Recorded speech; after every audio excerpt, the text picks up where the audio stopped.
if I had my buck out, and I don't carry a wallet anymore in the age of COVID, but if I had a buck in it, I'd put it on the side of the competitive ledger and expect that that's where I'm going to get my best return.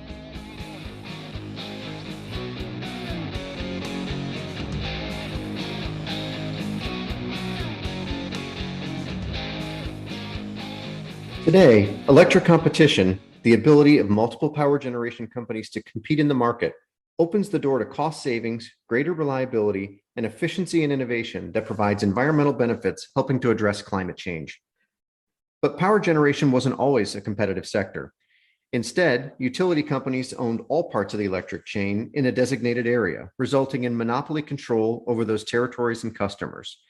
This reduced incentive to control costs and innovate, while also creating captive customers who must pay for the cost of building, operating, and even closing power plants. This is Energy Solutions, a podcast from the Electric Power Supply Association, where we unpack the stories and trends behind America's changing electric grid. I'm your host, Todd Snitchler, EPSA's president and CEO. As EPSA celebrates its 25th anniversary year, marking the date in 1997 when two organizations combined to advocate for competitive power solutions, we're looking back at how electric competition came to be and how it has benefited America's power system, customers, and the environment over the years. Among those in the energy industry, our guest this episode needs no introduction. Pat Wood, now CEO of the Hunt Energy Network, was one of those early pioneers responsible for making electric competition a reality in the United States. In 1995, Pat was appointed by then Governor George W. Bush to lead the Public Utilities Commission of Texas with a mission to inject competition into the state's power and telecommunication utilities. Pat went on to chair the Federal Energy Regulatory Commission from 2001 to 2005. By the end of his time at FERC, over 2/3 of America's economy would be served by reliable, organized wholesale power markets.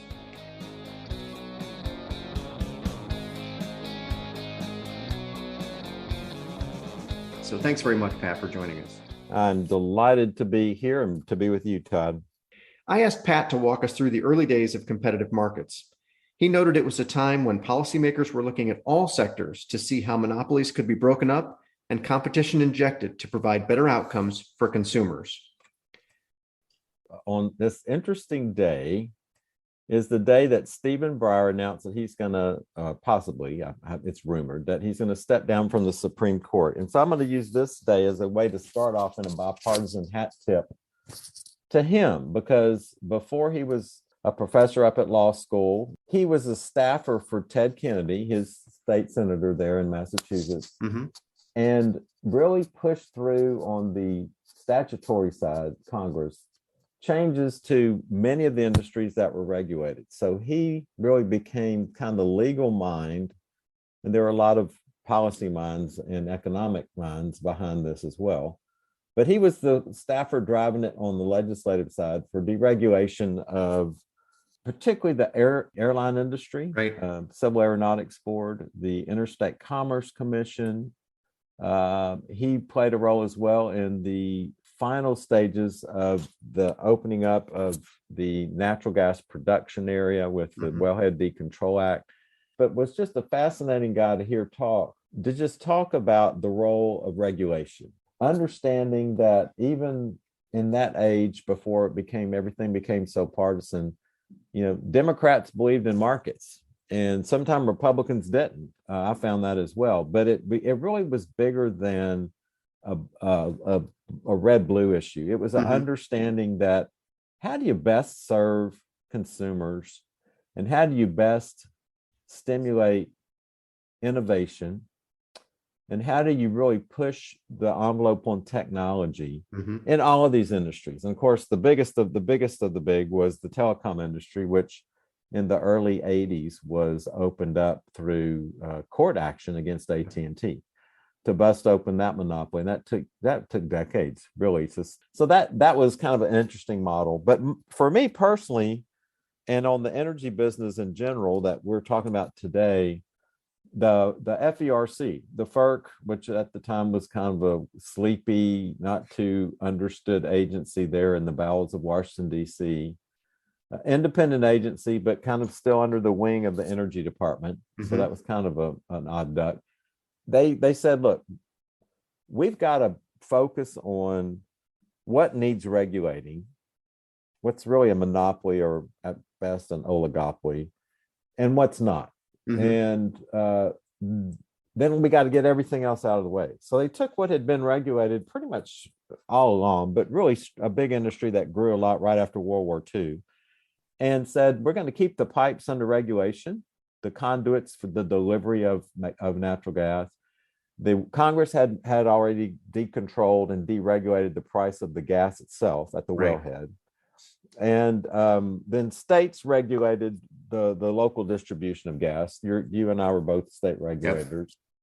And a number of industrial customers really kind of did their own deal. They didn't, they could take gas off the pipeline, or they could buy it from the local utility, whatever. But anyway, there are a lot of different constituents there that were very aligned with getting this done and getting it done right. And one of the key things that they did in the gas industry, and as a staffer, I was a lawyer in DC and then went to go work for one of the members of the FERC. The last batch there was Order 636 in 1991-92 during the George H.W. Bush era under Chairman Allday. The commission, bipartisan, decided to finish the job. So they said, let's take all the things that we've kind of been doing and then complete the job and really let it open up. And one of the key things they did was fully separate, unbundle, functionally or corporately or divestiture, unbundle the regulated business from the competitive business. They said, hey, pipeline, your affiliate can be a marketer, but it can't be really in a position any more preferred than a non-affiliated marketer. So to take names, Panhandle Eastern Marketing can't be in a better position than Chevron or Texaco Gas Marketing. Yeah. And so that was done. And it was done, I think most people looking back that were on the non-preferred side said it worked. There was a lot of transparency in the business.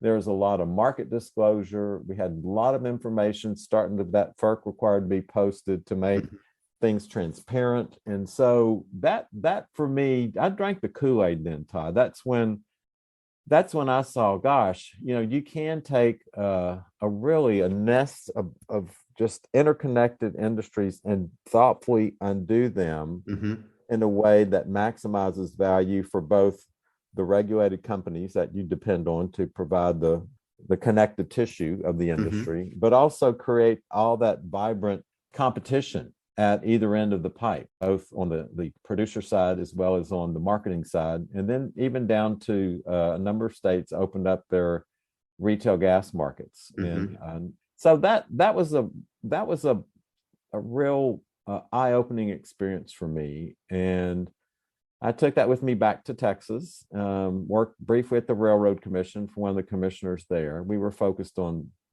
trucking deregulation, which is an example of thing that should never been regulated. You're really using regulation not as customer protection, but as monopoly protection.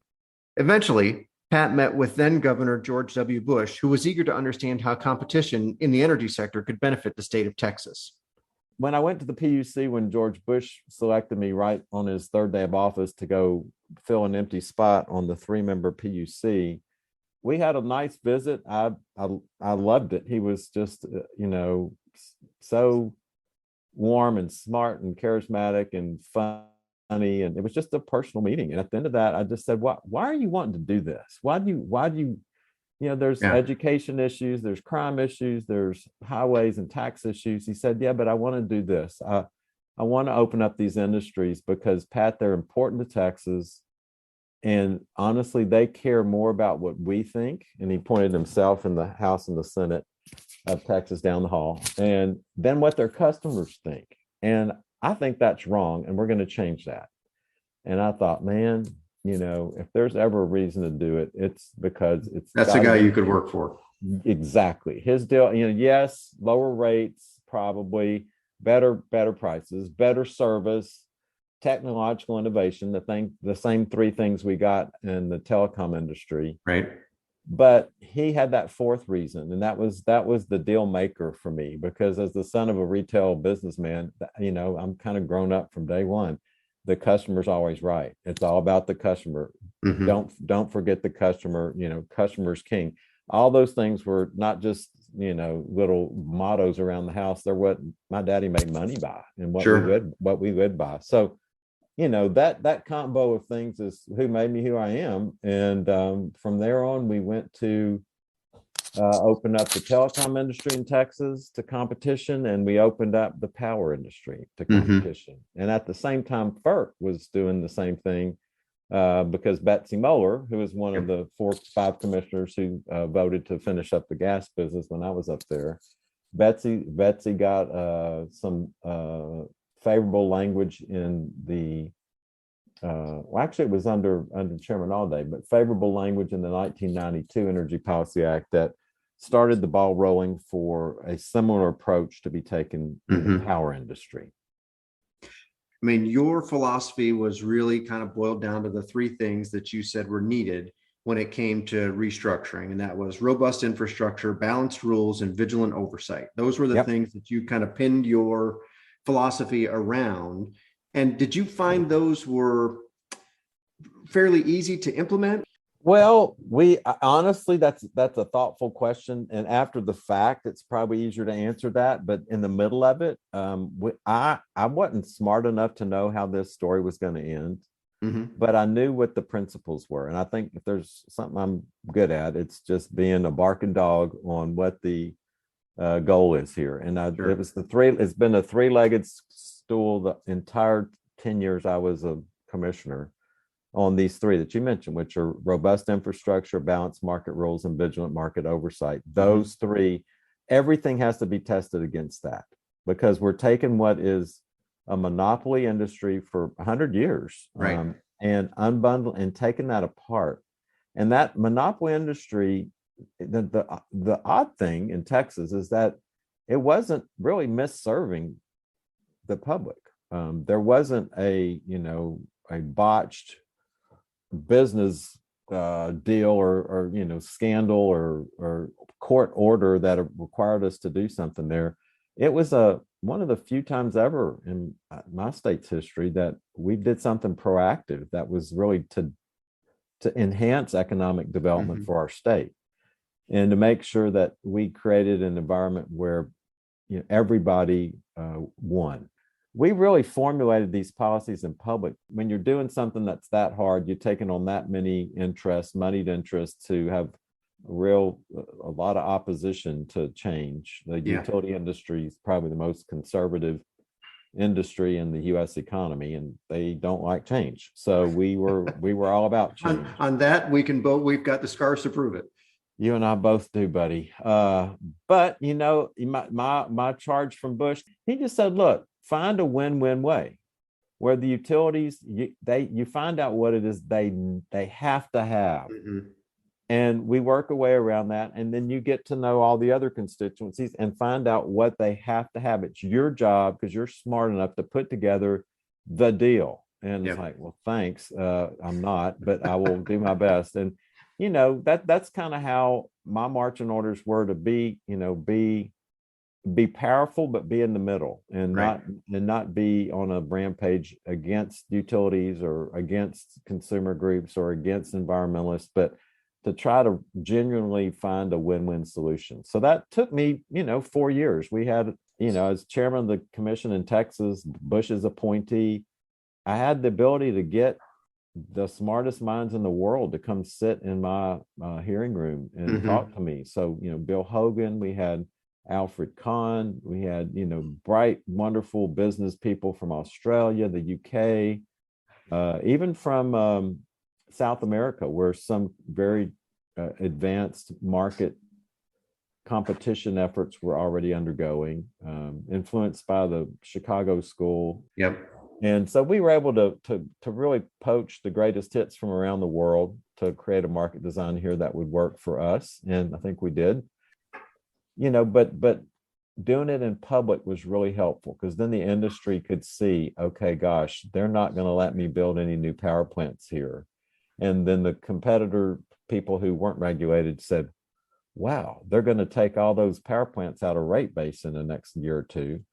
Yeah, it depends on the legislature and the governor. So it might be 3 years instead of 1 year, but Sure. by and large, we're going to be able to compete against old clunkers and kick their ass. And so that's when really even in advance of the 99 legislation in Texas, we had a lot of the big, Calpine types coming in, building the combined cycle new gas plants all across Texas. So there's I don't know, 35 or 40 gigawatts of that were built from 98 to 05, which is a humongous slug of new, efficient, really impressive facilities that were built in response to our discussions in public. So yes, to answer your question in a long way, the industry did get a sense of not only what the specific rules are going to be, those came later, but they got a sense of the reason why. And they knew that we were hell-bent to make sure that the monopoly privilege would be wrung out of the system, that the most efficient providers would win, and that a lot of the things that are used to encumber new ideas would be washed away. So we were relentless about rooting out inefficiencies and discriminatory practices and kind of old world tariffs that assume certain things or certain kind of characteristics. The wind industry, for example, back here on the wall, there's I got some bunch of awards from the wind guys. I'm like, okay, what was that about? And they just it's not that I cared one thing about renewable energy. It's just that I cared that they were getting screwed by the big guys. Right. So I said, let's get policies in place that work for everybody. And give them a seat at the table. So they got a seat at the table now, and the solar guys have pulled up a chair too. And now as a battery guy, I'm working my way in to get a seat at the table. As you look back over the last couple of decades, what would you say the 2 or 3 biggest benefits are that you've seen as a result of the adoption of these policies? Well, I'll say 2 for the nation and then a third one for Texas. Okay. So wholesale competition, I think clearly the efficiency of the gas units in particular, the efficiency of dispatch and the plants that were built in the regulated era, the efficient operation and dispatch and entry or exit of those assets was substantially different under a competitive regime than it was under monopoly regime. When you can kind of put your costs in a pass through, get a every 3 year do a true up case, you just don't run a business the same way you do when you've got to live or die by that. So I would call that big picture, the transfer of risk from the back of the customer to the market participant that can manage is actually paid and makes money off of managing that risk. And if they're good at it, they make more money. If they're not as good at it, they don't do it less very long. money, or they're out of business. And that's another thing Bush warned me. He told me, he said, look here, set this up so that the everybody has a shot at making it, but if we're not going to float them, if they go under, they go under. So when you can't hack it, you're out. So that's one. The second one is, as a result of that, and it's not necessarily true that just because these plant risk changes work, that the customers get the benefit. So the separate issue is that in designing a competitive market, we designed one that allowed those price savings, or that was transparent in such a way that those price savings could be seen. And so that could then be passed on, whether it's in a competitive retail market, it'd be passed on by competition. In a regulated, state, that the regulators would see those cost savings and require the regulated utility to pass those through and the customer rates. And so the cost savings in the competitive wholesale market were substantial. By and large, that there was a symmetry there between fuel price competition and end user benefit. So that's kind of number 2. And then number 3 is one that I'm seeing in most of the country, but I don't want to assume it's everywhere, but I certainly saw it here in Texas, is the dramatic shift of resources to zero carbon resources.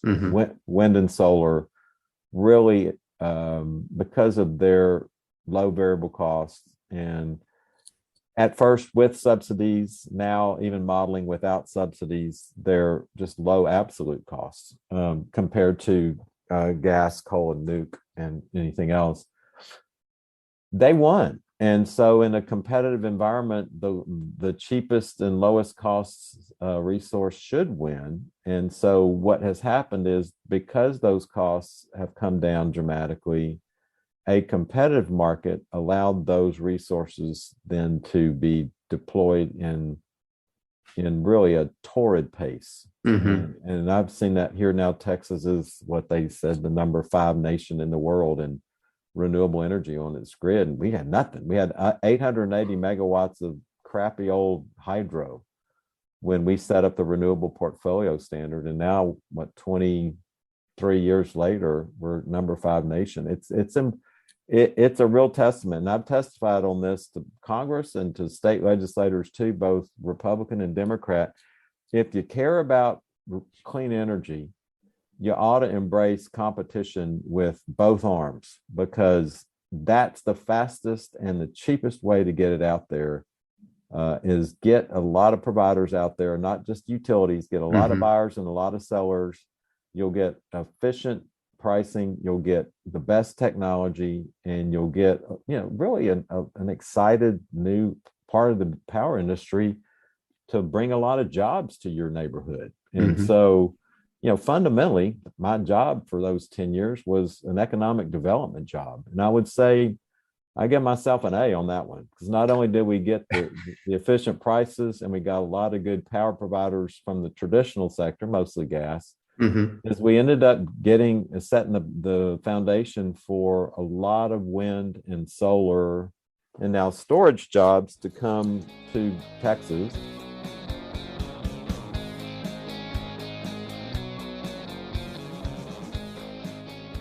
Pat famously chaired FERC during the Enron scandal, an event that has caused many to criticize the competitive model. I asked him if there were any lessons learned from that time. It was unfortunate that when I got to FERC in early or mid 01, that the staff had recommended some substantial changes, and yet there was tremendous political pressure from the congressional delegation to approve the deal as it is. And even, at the end of the day, FERC's job is to do FERC's job, and that's to do the right thing. They know they've got phenomenal economists, great engineers, people with a lot of stripes on their back from having learned things in the other industries that FERC regulated.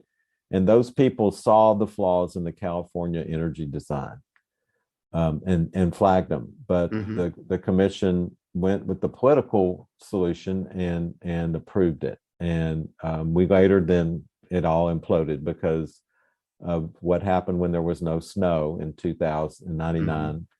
And there was insufficient hydroelectricity that next spring. And then that led to blackouts that summer of 2000 and later in the winter of 2000. And, those things happened because price signals weren't being sent from buyers back to the providers that we need more power here in California, because they were clearing all their power through a real-time market. There was no retail competition to speak of, so there wasn't anybody kind of carrying the risk.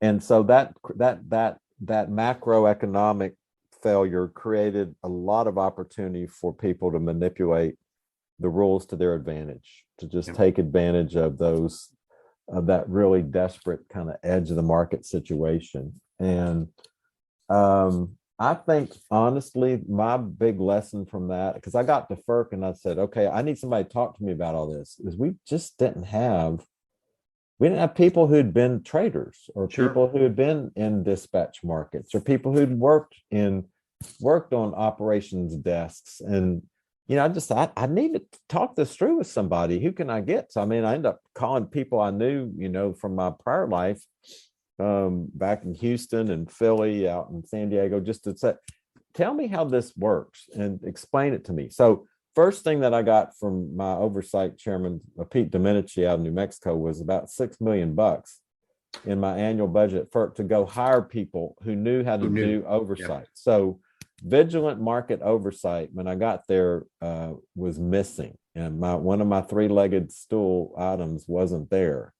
And so FERC, I think that looking back, and I think this is true, and I mentioned this to all my state regulator friends and to my successors at FERC, that's an important, crucial role. If you're going to support and embrace markets as a substitute for doing your old job as a traditional top-down regulator, then you better fund that effort. And that then becomes the most important thing you do. And so I think they have. I mean, it's clear to me that they're doing a good job on that. So as you look at that, and as we kind of fast forward to where we are today, the competitive markets are under pressure in any number of ways, particularly the Eastern RTOs in many ways. How would you diagnose the challenges that restructured markets are facing today? And what advice would you offer? This is your chance for some unsolicited advice. I think my easy top line one is back to my roots. Listen to the customer. And your customer, when you're in the East Coast RTO, your customer is the governors, utilities, the large industrials, the residential and commercial customers of those states. And so what I'm hearing from them is they want, obviously, the lights to stay on. They want the rates to stay reasonable. And there's a strong preference for cleaner energy. And so to me, cleaner energy is kind of broadly defined. I think some people that are more informed on it specifically want wind, solar, whatever, and others just want to kind of clean up the stack, however that works out. But in any event, I think so. Listen to the customers is important. And then also, to piggyback on that last little thought, is make sure you understand the technology, because I think, to think about Eastern RTOs depending a lot on offshore wind, for example. I hope that works, but I don't know. I don't know a lot about offshore wind. And so if I were a regulator there, before I kind of bought somebody's story about investing in that direction, and that's a lot of ratepayer money, because those aren't cheap. They're not like onshore wind in West Texas. They're about 4x at minimum over that. And so I think their wind profile is actually better because it is coastal and it tends to be pretty much aligned with demand. So that's a positive attribute. But these renewable resources in the East are going to be harder. We're lucky in Texas because we're blessed with so damn much of all of it that we'd have to be stupid not to figure out how to take advantage of it and make money off of it. But that's not true everywhere, particularly in the northern tier states. And so we've got to be careful about setting expectations, because what's happened, and I watched the MOPR debate from afar, and I've seen the states get, justifiably, it's their right to say what kind of generation portfolio they prefer to have in their state and near their state. But I also think it's in setting up the expectations for these different technologies, you got to know what's doable.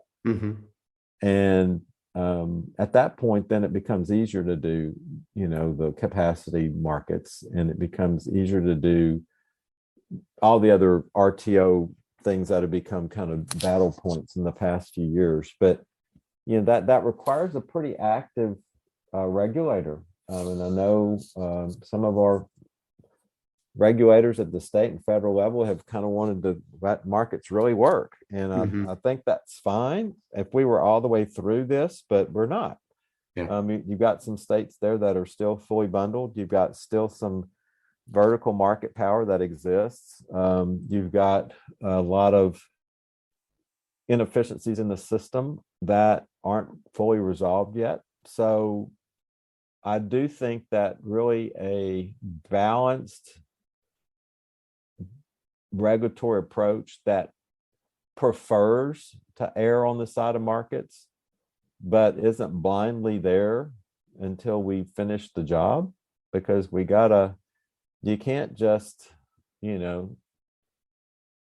yank the cigarette from that smoker's hand and say, quit smoking. You got to stay around to make sure they don't relapse. And so you Right. got to kind of ramp it down and, get all the way to across the river. And I don't think any of us are across the river. Even as, lauded as Texas has been, I think our experience a year ago showed us that we're not across the river. And so that does require a level of vigilance.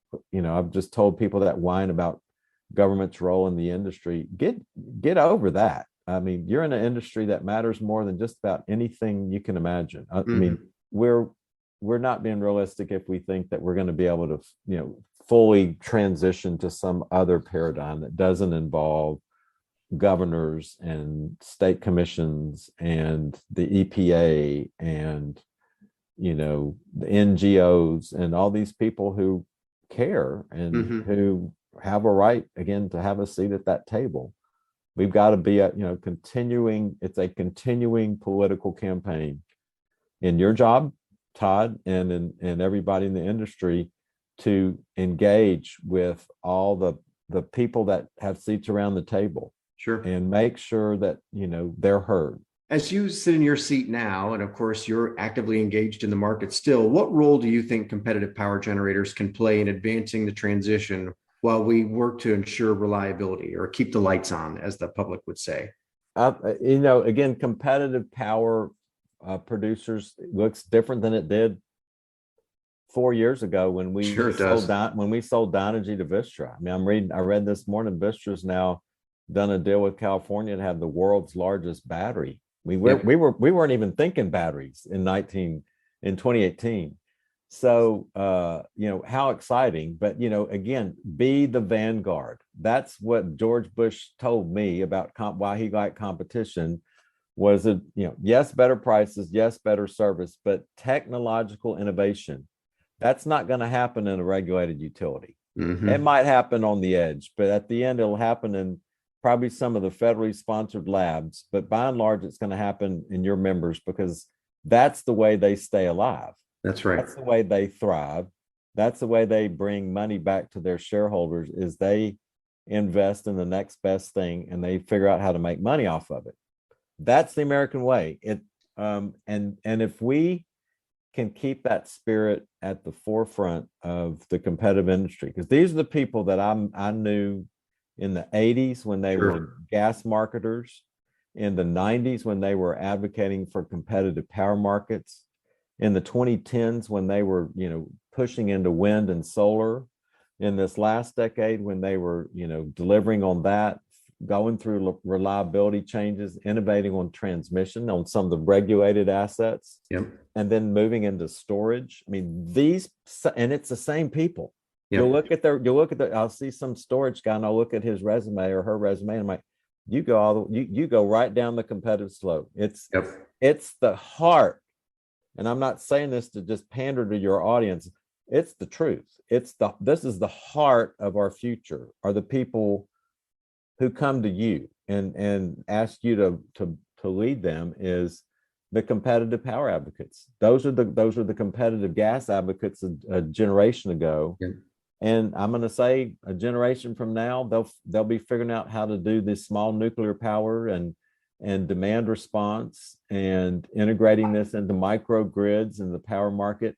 If we can keep that, if we can keep that level of innovation in the competitive side of the fence, because we're not going to get rid of regulated industry. That's right. I think I'd like to think we could have done what we did in natural gas and completely finished the job, but it did not happen.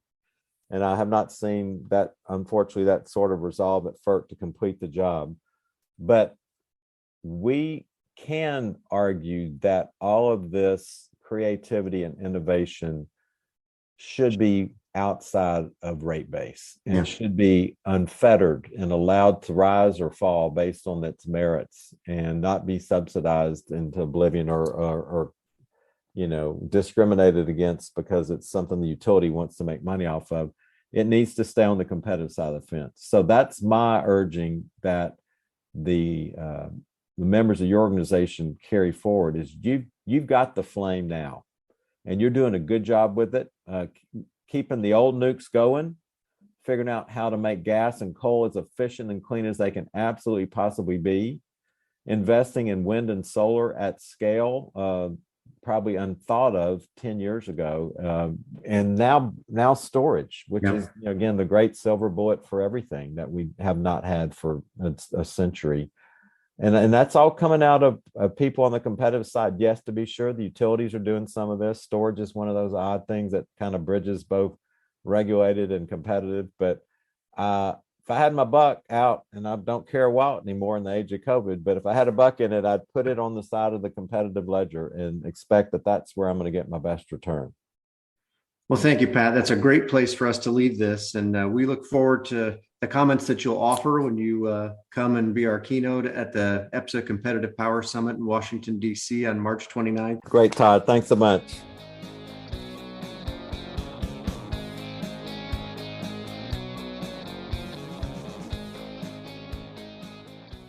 Efficient entry and exit of resources into the market and transferring risk from consumer to companies and shareholders. Noticeable cost savings and a dramatic shift to zero carbon resources. Those are Pat's three key benefits when he looks back at competitive markets. And like Pat, we're betting on competition to deliver the priorities Americans want from their energy system: reliable service, affordable prices, and cleaner air. We look forward to hearing more from Pat and others about what electric competition has accomplished and how it will evolve to meet the needs of our changing power system at EPSA's Competitive Power Summit on March 29th. Visit our website for more information and register to attend. Thanks for listening to Energy Solutions.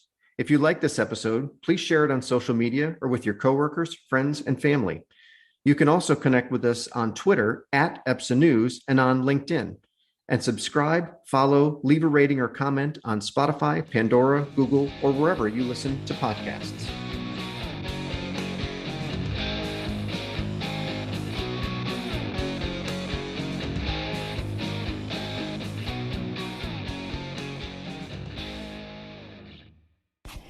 Energy Solutions is brought to you by the Electric Power Supply Association.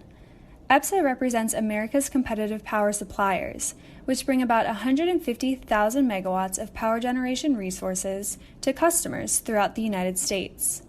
Discover the power of competition at www.epsa.org.